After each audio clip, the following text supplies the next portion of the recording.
Эта невероятная история произошла в дремучих лесах Сибири. Валентин был бедняком, без семьи, жил один в деревне. У него никогда не было средств для получения высшего образования, но он был ярким, добрым человеком, который не уклонялся от работы. Когда ему предложили должность лесничего, он, не раздумывая, согласился. Работа казалась ему идеальной. Он всю жизнь прожил в горах и знал местность как свои 5 пальцев. Каждые 2 дня Валентин ходил по лесу и проверял, все ли в порядке.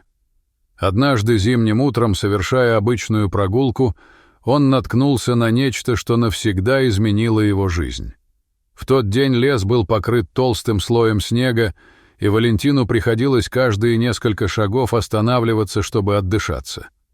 Во время одной из таких пауз он услышал где-то поблизости тихое всхлипывание. Он сделал паузу и попытался точно определить местонахождение шума. Но стоило ему сделать малейшее движение, как хныканье внезапно прекратилось. Валентин думал, что у него галлюцинации, и он слышит несуществующие вещи. Но как только он собирался продолжить свой путь, он услышал это снова. На этот раз он смог определить местонахождение звука рядом с кустом перед ним. Он осторожно подошел на звук и увидел торчащую из снега голову. Это был тигренок. Животное плакало и трясло головой, стряхивая снег. Валентин присмотрелся и заметил на его теле кровавые следы от укусов. Он выглядел так, как будто у него была сломана нога. Мужчина сразу же отправился на помощь малышу. Он поднял его и прижал к груди, быстро спустившись с горы обратно в долину. Валентин соорудил для крохотного тигренка постельку из своей старой одежды и перевязал животное, чтобы остановить кровотечение. Затем он собрал в саду несколько палок и привязал их к сломанной ноге, чтобы зафиксировать ее. Детеныш заскулил, но позволил ему позаботиться об этом. Валентин подумал, что малыш голоден, но не знал, чем его накормить. В своей беспомощности он подогрел немного молока и принес его маленькому тигренку. Тигр устал и страдал, но молоко его заинтересовало. Валентин поставил миску на пол, и он стал медленно слизывать молоко языком. Мужчина продолжал посвящать свои дни заботе о тигренке. Детеныш с каждым днем становился все больше и больше. Со временем его травмы зажили, но на ноге остался длинный шрам. Валентин назвал его Гор.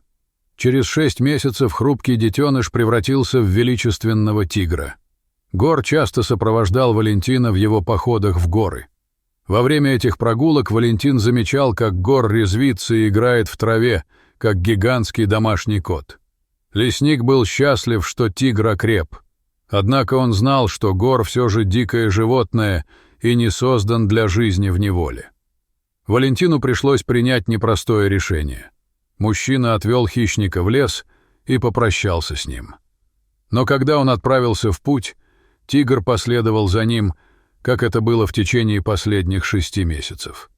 Валентин не знал, как заставить Гора остаться в дикой природе. Он пытался кричать, и его план сработал. Гор никогда раньше не видел своего хозяина злым. В ужасе тигр убежал в лес, а его друг-человек вернулся в деревню со слезами на глазах. Валентин продолжал патрулировать местность, но Гора больше никогда не видел. 4 года спустя Валентин почти забыл о тигре. Во время одного из своих ежедневных походов он потерял сознание и был случайно найден другим сельским жителем по имени Дмитрий, рубившим поблизости дрова. Он и доставил Валентина в больницу. Там врач обнаружил, что у мужчины острые проблемы с почками. Лесник пробыл в больнице несколько дней, но отказался от операции по спасению жизни из-за высокой стоимости. Следующим летом он вернулся в патруль, когда увидел столбы дыма, поднимающиеся с гор. Район был опустошен лесными пожарами, и рейнджер-мужчина знал, что что-то не так. Пламя быстро распространилось и подошло очень близко к Валентину. Затем мужчина начал бежать вниз с горы так быстро, как только мог. К сожалению, ослабленный своим слабым здоровьем, он споткнулся и упал. Мужчина беспомощно лежал на земле и не мог самостоятельно встать. Тем временем пламя безжалостно распространялось позади него. Мужчина уже смирился со смертью. Но в этот отчаянный момент перед ним внезапно появился тигр. Валентин не знал, что делать. Огонь был позади него, приближаясь с каждой секундой, и вот перед ним встал тигр, преградив ему путь. Валентин закрыл глаза и решил смириться со своей участью. Но то, что тигр сделал дальше, потрясло его. Когда он открыл рот, он схватился за одежду, а не за кожу человека, и начал тащить его прочь от пламени. Ошеломленный, Валентин начал сползать с горы вслед за тигром. Он был почти в безопасности, когда с дерева упала пылающая ветка и повалила его на землю. Тигр также получил ожоги, но не отошел от него. Напротив, хищник отдернул ветку от человека, расчищая путь.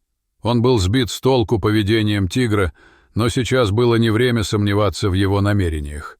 Тигр привел его домой, и когда он убедился, что человек в безопасности, он нежно потерся своим телом о ноги человека. Это движение вернуло Валентина к реальности. Он думал, что спит. Но теперь он узнал своего старого друга Гора. Хотя он вырос и стал больше, у тигра все еще был длинный шрам на ноге. Валентин посмотрел на тигра и громко спросил, не Гор ли это. Услышав свое имя, он посмотрел на него и издал долгий рев одобрения. Однако через несколько минут тигр вернулся в лес. Валентин отчаянно хотел, чтобы его старый друг остался с ним еще немного, но животное теперь знало свое место в мире и вернулось в свою естественную среду обитания. Дорогие зрители, если вам понравилось это видео, то ставьте лайк и подписывайтесь на наш канал. До свидания.